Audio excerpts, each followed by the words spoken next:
Hello.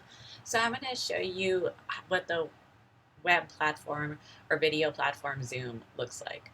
As you can see, I have open in front of me Zoom and Canvas. I'm not actually going to do this meeting through Canvas just because my students, I fear, may get some kind of notification there's a Zoom meeting.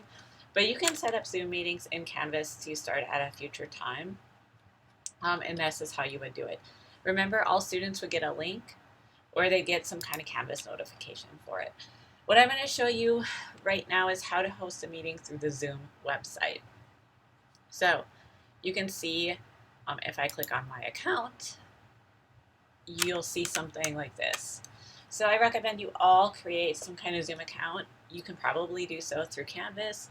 I have an account through Zoom, but it always usually shows my Pitt State stuff. So there is that. To start a new meeting, to create one, go to Meetings. And you can see I created a future one for tomorrow at noon. If you want to schedule a new meeting, you can click Schedule, and it'll set it up. And you can see from Canvas, hopefully Canvas is still there. Yeah, it looks pretty much almost similar. Pretty much very similar interface. So it's going to look the same no matter where you set this up. What I'm going to do is I'm going to host a meeting, but I'm going to do it as a screen share because you don't really need to see my face for what I'm going to show you today. You can do it with video on or video off. It's up to you. If you have video off, it'll just show your initials in where the video would go. So I'm going to do screen share. And it's going to prompt you to download and run Zoom, which I will allow. And it's going to ask you what desktop you wish to share. And so I'm just going to do desktop 1 and share it. And here you can see you'll have this information up here. Since I'm doing screen share, I have a little bit different stuff than I might do if I had a video. So you have join with audio, and I'm going to do join with computer audio. Or you can mute and unmute that. So I'm recording this in a different interface. So even if I were to mute it, you would still hear me. But that's how you mute it. And then that's how you don't. You can start video if you wish. And so then people would be able to see the video. Make sure if you want people to hear you and see the video, you don't have that red mark across it.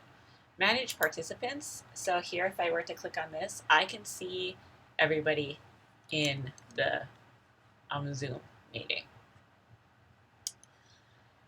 So all their names would be listed. You can do more here as well if you want to. Like when somebody enters or exits, you can make a chime sound, which may be useful to you if you're doing this as a class, and that way you know when people leave or not. Or it might get really annoying. I don't know. It depends on. You can also pause the share, or you can annotate. So if I wanted to like select something, do some text draw, all these things are available to you. And there's also a more. I want to show you the chat function. So here's a Zoom group chat. If I am sharing my screen, let's say I'm talking about something in Canvas and I want to like share something in the chat, I can type something here. Everybody else who's in the Zoom meeting will be able to also do the group chat. So if for some reason a student's audio isn't working, they can do the chat right here. Also with more, you can invite people. So once you do that, you'll get a contact list here. I believe it's people who are either staff or faculty. I don't know if students are listed here, but they might be.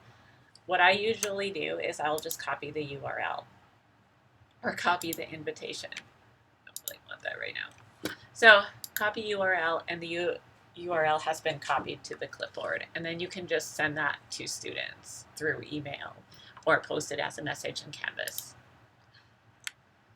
You can also click on record.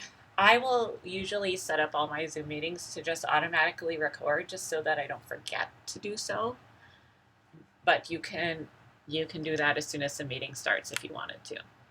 Finally, you can end meeting. So I'm just going to end. So end meeting for all. There are also other ways you can use Zoom And I just want to show you the video portion because it's going to look a little different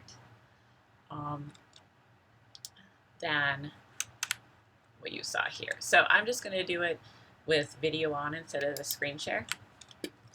Same thing happens, even though I just did this. All right, so you can see you have some different options down here. I'm just going to join with computer audio. Some are the same.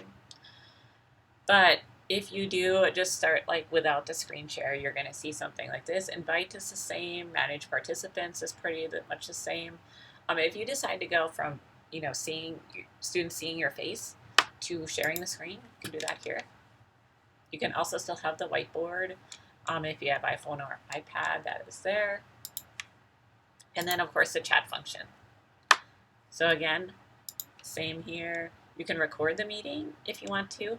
And one thing that's kind of cool is breakout rooms. So you can see I don't have any participants, but if I did, I could put people into smaller groups and have them do a task in class. So that's an option for you if you want to use it. So that is Zoom. That is some of the Zoom interface. I hope that's been helpful to you. And remember, once you need to end meeting, you end meeting. And just as a reminder, you can access this just through Canvas. It'll show up in just the same way that I showed you. In fact, scheduling a meeting through Canvas and scheduling a meeting through Zoom are pretty much the same, just about.